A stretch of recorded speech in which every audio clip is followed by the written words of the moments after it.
What's going on, everybody? It's Childish. We're back at it again, coming at you with another Summoner's War video. Today we're going to be doing a quick spotlight on Ophilia, the Fire Paladin, and then showcasing a couple of matches that I recently did in RTA. Now, you guys are probably like, wait, what? RTA? Yeah. I actually use her every so often. You generally see in my Guild War and Siege videos, I'll throw her in a couple of mix with maybe like Theo Chandra or some kind of situation where I'm basically using her to kind of tank that Molong and then bringing some water damage healers in there.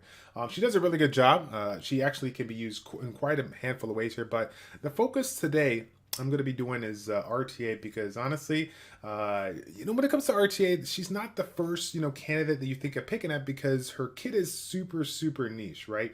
If you guys haven't checked her out here, that third skill, Cry of Threat, being able to provide the shield that's proportionate to 20% of your HP for allies for 2 turns, yes, it's great. It provides that heal, but the whole Cry of Threat, the threat state that it focuses on you, seems to be really good, but is really only decent for single target units that cannot attack anyone else. You can have different types of AoE units that can still do what it's intended to do for your whole lineup, or if they have some other kind of skill or ability that helps out their party, they still can use it in that way. However, I still run into a ton of compositions out there that are trying to get the first turn, trying to snipe my units, whether they're running some kind of, Bastet Tiana with, 3 single target boosters, or maybe they have, a composition that's going to be Rock and Hathor to control my essentially my team, and then use some other single target damage dealers just to kind of focus them down, take them out real quick, and just work them down one by one. So this unit has been kind of coming in clutch right now. I've been playing around with Vanessa, Ganymede, and then Ophilia because simply put, for some of those people out there that are looking to get that first KO, first kill, they have to make a choice. Do they want to get rid of Vanessa, maybe to get banned at the speedy so they can get the first turn, do what they got to do, or if they get the first turn, do they want to deal with the combination of Ganymede and Ophilia going back and forth here? So it's been quite the ride. Again, I'm going to show you some clips. Win or loss, I had some pretty good matches in these last couple of days, so that's what I want to go ahead and show you now. For those of you guys that haven't checked her out, she has a stun on the first skill, and then this also will give you immunity for 1 turn. She has the ability to cleanse and provide the invulnerability for 1 turn. There's a 3-turn cooldown, similar to this one when it's maxed out. So you're going to be getting a lot of turns. The cooldown time is similar to that of Jean, so this is really good. And then obviously, if you got it on your, if you got it with the with the vampire set, with the violent set, she can really change the outcome of the match if she gets lucky violent proc here. Again, she is normally utilized in Guild Wars or Siege for me because she has that Guild War defensively, but every once in a while, I do find a little bit of value with her, depending on what the opponent bringing is. So when it comes to runes, I'm running a Violent Nemesis set on her, and we're running speed, HP, right? Where we obviously she's a tank. She's looking to take that damage. I'm gonna have her fast and tanky, and I think if I remember correctly, her first skill scales on max HP, so it makes obviously it makes sense here to bring that HP. But the reason for Nemesis versus like a Will of One, she already has that built-in will mechanic on the first skill, and honestly, I'm using her for her third skill, right? The Cry for. I'm looking for the other opponent to attack her, bring her down, and as her HP drops down, her attack bar comes back up, so that I can go ahead and continuously cycle those abilities here. So that's why we're running her the way we are. As far as like improvements that I want to make down the road, I think if I could have a little bit more accuracy, so I can get like a little bit more lucky when it comes to RNG on that first go, great. But overall, I'm really happy with her stats. This does a pretty good job. Now, the funny thing about this is that I running her on a Violent Nemesis set. Violent anything, right? It's always good to provide that RNG when it comes to taking on people that is especially better than you. But I have seen a lot of different play styles with this one, whether it's on a violent set or a swift set. Obviously, both of them could work. I think it really depends on your intentions and of course what your opponent is laying out here. But for me, she's not one of those units that I generally pick in that second round or first or second round here. It's generally a unit that I'm looking to put there on the last pick and try to make the opponent decide, do they want to deal with my speed lead or my first turn immunity, or do they want to deal with what can be done between just Ophilia herself, or recently with the Ganymede pull, Ophilia Ganymede being able to reset her abilities or reset a different unit ability on my team, so I can go ahead and do damage while she's taking on the hit. So I would love to get some of your opinions on your Ophilia. How do you use it, whether we're talking about RTA, Guild War, Siege, and in addition to that, how do you go about building her? How have you set her up with regards to your composition in order to take some opponents out, and maybe what are some of the tips typical team comps that people are bringing your way that you go ahead and throw around in that second to last pick here so that you can give them a chance to decide, do they really want to deal with her or not, okay? That's going to be it, guys. Thank you all so much for tuning in. It's your boy Childish with ChildishPlays. Checking out. Take care, and we will see you guys all in this upcoming RTA clip.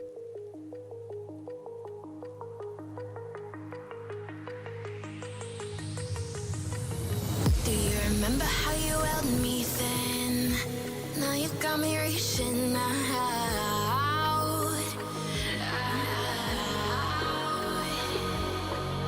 And do you see you got me falling in more times than I can get out.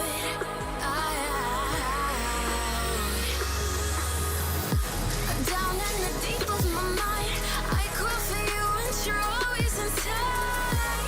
Down in the deep of my mind, how long do I got to keep you, to keep you?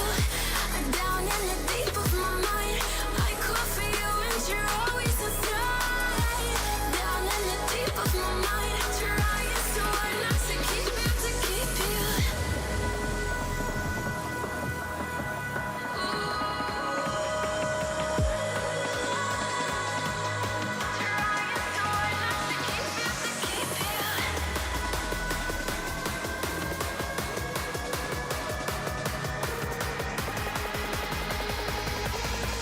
How long do I got to keep you, to keep you?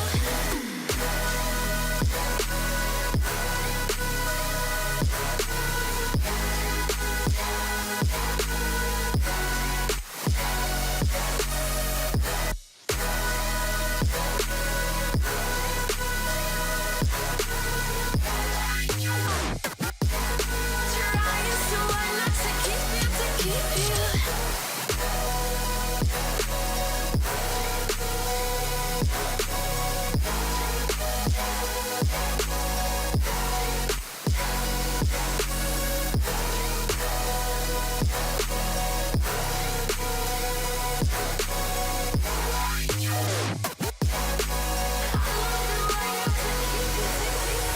Do you remember how you held me then? Now you've got me reaching out.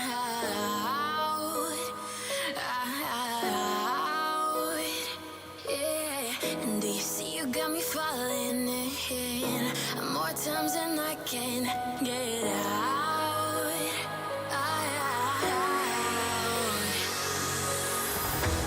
Down in the deep of my mind, I crawl for you and you're always inside.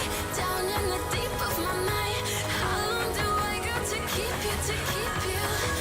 Down in the deep of my mind, I crawl for you and you're always inside. Down in the deep of my mind, trying so hard not to keep you, to keep you.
Feel me in the dark, in the darkness.